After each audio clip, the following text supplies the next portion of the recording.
the alarms wouldn't stop ringing. Inside the pediatric ICU, billionaire businesswoman Alina Rivera stood frozen as doctors rushed around her daughter's bed.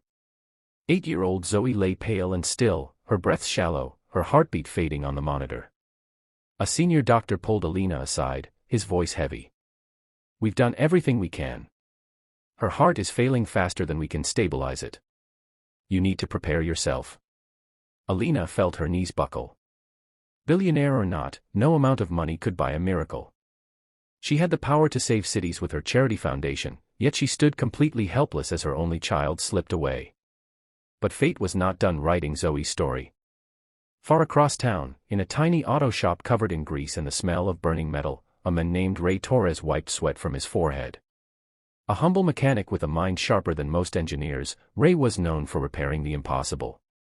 He didn't know that within the next 24 hours, his life would collide with a billionaire and a dying child, and that he would become the miracle doctors had given up on. Chapter 1: The Fall. Zoey had been born with a rare heart condition that doctors had managed for years. But 3 weeks ago, everything changed. A sudden collapse at school, a frantic ambulance ride, emergency surgeries, nothing worked. Her condition spiraled.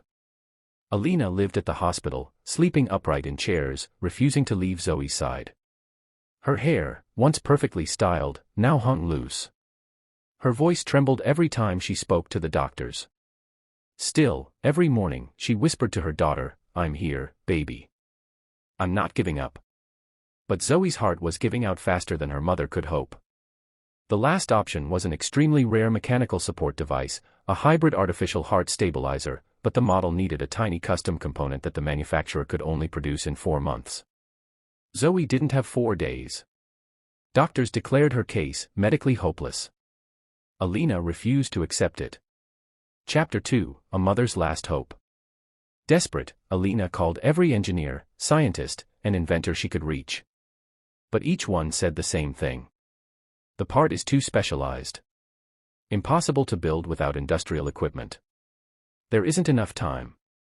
Alina sank to the hospital floor and cried silently, until a janitor pushing a mop cart paused beside her. "Ma'am," the janitor said softly, "if you want someone who builds the impossible, go see Ray at Torres Auto Works. People say he can fix anything." Alina blinked. A mechanic? For a medical device? She almost dismissed the idea, but something in the janitor's eyes made her stop. It was hope. The same hope she was starving for. She stood up, grabbed her coat, and left the hospital for the first time in days. Chapter 3: The Mechanic Who Saved Lives Without Knowing It. When Alina arrived at Ray's small shop, she hesitated. It looked nothing like her world of polished boardrooms and sparkling towers. Tools hung from rusty walls.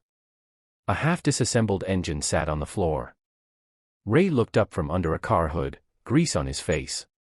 "Can I help you?" he asked. Holding back tears, Alina handed him the detailed blueprints the hospital had given her. "My daughter is dying," she said. "Doctors said nobody can build this part in time. They're wrong. I need you to try." Ray studied the blueprint. His eyes grew serious. "This isn't a car part," he murmured. "No," she whispered. "It's my daughter's last chance." Something in Ray's face changed. His hands tightened around the blueprint. "I can't promise anything," he said slowly, "but I'll try." It was the first time in days anyone had said those words to her. Chapter 4: Racing Against Death. Ray worked through the night. He used scrap metal, modified tools, even hand-filed microscopic edges to get the shape perfect. His tiny workshop became a battlefield. Sparks lit the room. Machines hummed. Sweat dripped from his brow. Every second mattered. Meanwhile, at the hospital, Zoey crashed twice. Doctors resuscitated her, but her time was running out. At dawn, exhausted, Ray placed the finished piece on the table. It wasn't beautiful, but it was precise, dangerously precise. He ran to his truck and drove to the hospital.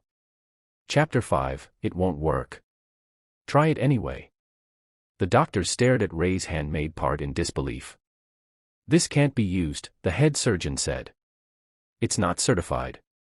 If it fails, she dies instantly." Alina stepped forward, her voice steady for the first time in days. "She's dying now," she said. "If there's even 1% chance this works, we take it." The surgeon shook his head. "Only the manufacturer knows how to build this piece." Ray pushed past him gently. "No," he said. "I figured it out too." Silence fell. Alina placed the part in the surgeon's hand. "Please." After a long pause, the surgeon nodded. "Prep the ore." Chapter 6, The Longest Hour of Their Lives. Alina sat outside the operating room, hands clasped so tightly her knuckles turned white. Ray sat beside her, still smelling of metal and gasoline, trembling with fear that he might have made a mistake. The surgery lasted 1 hour. Then 2. Then 3. Finally, the surgeon stepped out, removing his mask. His eyes softened. "The device is working," he said. "Her heartbeat is stable." Alina broke down sobbing, this time from relief. Ray lowered his head and whispered, "Thank God." But Zoey wasn't out of danger yet. The next 72 hours were critical. Any malfunction could still take her life. Ray refused to leave the hospital. Chapter 7, The Challenge Beyond the Surgery. For 3 days, Ray checked the device every few hours, monitoring vibrations, listening to the hum, adjusting minor tension levels. Nurses watched in awe as a mechanic hovered over medical equipment with more dedication than specialists. But a major problem soon appeared. The device overheated. The original manufacturer's part used a cooling alloy, something Ray didn't have. The machine began to vibrate irregularly. Zoey's heartbeat dipped. Doctors panicked. "She's going into shock." Ray rushed forward.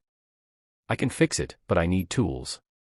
In seconds, nurses sprinted to gather everything he asked for. Everyone held their breath as Ray carefully installed a makeshift cooling brace using surgical steel plates and a modified heat sink he had shaped by hand. The monitor beeped. Zoey's heart returned to normal rhythm. Nurses cheered. Doctors stared, stunned. Alina collapsed into a chair, praying in gratitude. Chapter 8, The Miracle No One Expected. 3 weeks later, Zoey opened her eyes fully. Color returned to her cheeks. She spoke her first words in days. "Mommy." Alina sobbed into her daughter's hands. Zoey turned her head slowly and saw Ray standing by the wall, shyly smiling. "Are you the man who fixed my heart machine?" she asked. Ray nodded. Zoey stretched out her little hand. "Thank you." It was the first time Ray had ever cried in front of anyone. Chapter 9, A Billionaire and a Mechanic. Alina later tried to pay Ray a huge sum of money, enough to change his entire life. But Ray refused. "I didn't do it for money," he said quietly. "I just didn't want a little girl to die." But Alina wasn't done.